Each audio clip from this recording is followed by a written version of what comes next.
सास का कायाकल्प। राधा को अपनी सास से बहुत प्यार था। मम्मी जी, आपकी साड़ी कितनी प्यारी लग रही है। काश मैं भी आपके जैसी साड़ी पहन पाती। अरे बेटा, हमारे जमाने में तो साड़ी ही चलती थी। तू क्या करेगी साड़ी पहनकर? दिन भर भागा दौड़ी करती है।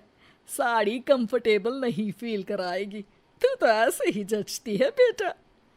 राधा सास को लेकर घूमने जाती, सैर करती और उनसे खूब बातें किया करती थी। एक दिन, अरे राधा और माँ, सुनो, अब हम लोगों को बम्बई चलना पड़ेगा। मेरी नई नौकरी वहीं लगी है। अरे वाह माँ, कितना मजा आएगा ना। अरे नहीं नहीं, मैं नहीं जाऊंगी। बड़ा शहर, बड़े लोग, मेरा दिल नहीं लगेगा। अरे माँ, मैं हूं ना आपके साथ। और सारा परिवार बड़े शहर में शिफ्ट हो जाता है। एक दिन, राधा, तू भी अब नौकरी में जाने लगी है। मैं तो बोर हो जाती हूँ। सोच रही हूँ आसपास की औरतों से दोस्ती कर लूँ। हाँ हाँ माँ, और क्या। यहाँ की औरतें तो किटी पार्टी और बहुत सी फन लविंग एक्टिविटी करती हैं। तो बेटा, दो चार फन लविंग से मुझे भी मिलवा देना। बहू सास के साथ बाहर निकलती है तो देखती है कि सास की उम्र की जो औरतें टहल रही हैं, उनका पहनावा ओढ़ावा सास से बिल्कुल अलग है। लेकिन फिर भी राधा एक औरत को रोकती है। Hello aunty, how are you? Oh great darling. Aunty, हम लोग यहाँ नए शिफ्ट हुए हैं। ये मेरी मम्मी है। क्या ये कल से आप लोगों को ज्वाइन कर सकती हैं? वो औरत सास की तरफ बड़ी ही अजीब नजरों से देखती है, फिर कहती है, अब ठीक है, कल से भेज देना। सास समझ जाती है कि उस औरत को वो ठीक नहीं लगी, लेकिन फिर भी वो कुछ नहीं बोलती। अगले दिन, अरे माँ, अच्छी सी साड़ी पहनकर तैयार होकर जाइए। आपको आपकी दोस्तों के पास जाना है ना।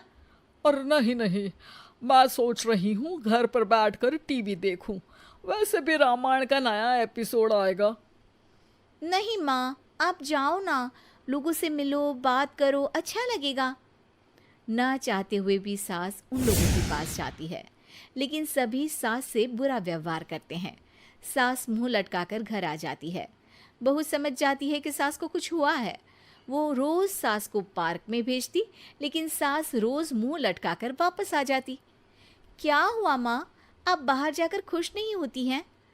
अरे बेटा, खुश तो हूँ, लेकिन लेकिन क्या माँ, आपको तो लोगों से मिलना, बातें करना अच्छा लगता था। मैं देख रही हूँ कि आजकल आप बाहर से आती हैं तो परेशान सी दिखती हैं। सास कुछ नहीं कहती, अपने कमरे में चली जाती है। अगले दिन राधा चुपके से सास के पीछे पार्क में जाती है। हेलो, कैसे हैं आप लोग? एक औरत मुंह बनाकर साइड हो जाती है। सभी एक दूसरे से बात करती हैं, लेकिन राधा की सास साइड में चुपचाप अकेली बैठी रहती हैं। राधा घर आती है और सास के वापस आने का इंतजार करती है। सास मुंह लटकाकर घर आती है। अरे मम्मी जी, तब से इंतजार कर रही हूँ, जल्दी तैयार हो जाइए, मार्केट जाना है। राधा सास को लेकर बाजार जाती है और उन्हें कुछ मॉडर्न कपड़े दिलाती है। अगले दिन सास उन कपड़ों को पहनकर पार्क में जाती है। Oh my god, you are looking gorgeous.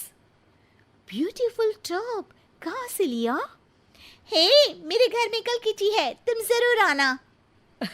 अजीब औरतें हो तुम लोग। मैं रोज आती थी, तब तो तुम लोग सीधे मुंह बात भी नहीं करती थी। आज इन कपड़ों को देखकर तुम मुझे घर बुला रही हो। लेकिन सुनो, अब मुझे तुम लोगों से कोई बात नहीं करनी और ना ही दोस्ती करनी है। अरे तुम तो बुरा मान गई। वैसे दोस्ती नहीं करनी थी तो ये कायाकल्प क्यों किया? ये मेरी बहू ने किया है। मैं यहाँ सिर्फ ये देखने के लिए आई थी कि तुमको मुझसे समस्या है या मेरे कपड़ों से। कपड़े तो बदले जा सकते हैं। अच्छा चलो, जो भी हो, अब हम लोग तुम्हें अपने साथ रखने को तैयार हैं। लेकिन अब मुझे तुम लोग नहीं पसंद। ये बोलकर राधा की सास वहां से चली जाती है। वाह माँ जी, आज तो आपका चेहरा खिला खिला सा लग रहा है। लगता है आपकी सहेलियों ने आपको अपना लिया। हाँ, वो तो अपनाना ही था। दिखावे वाली जो है वो, मेरे कपड़े बदलते ही उनका दिल बदल गया। लेकिन आज मैं उन्हें मना कर आई, अरे क्यों माँ जी? क्योंकि उन लोगों को मुझसे नहीं मेरे कपड़ों से दोस्ती करनी थी।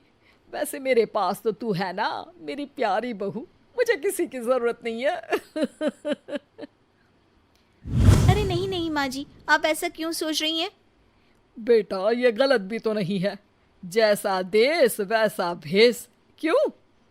ठीक है ना माँ, अब जब ये हम लोगों का देश है तो क्यों ना हम यहाँ का भेष अपना ले। हाँ हाँ जरूर, मैं तो तैयार हूँ। समय के साथ खुद को बदलने में कोई बुराई नहीं है, लेकिन कहीं नकल के चक्कर में बंदर ना दिखने लगूं। खैर, बहू लग जाती है सास की कायाकल्प।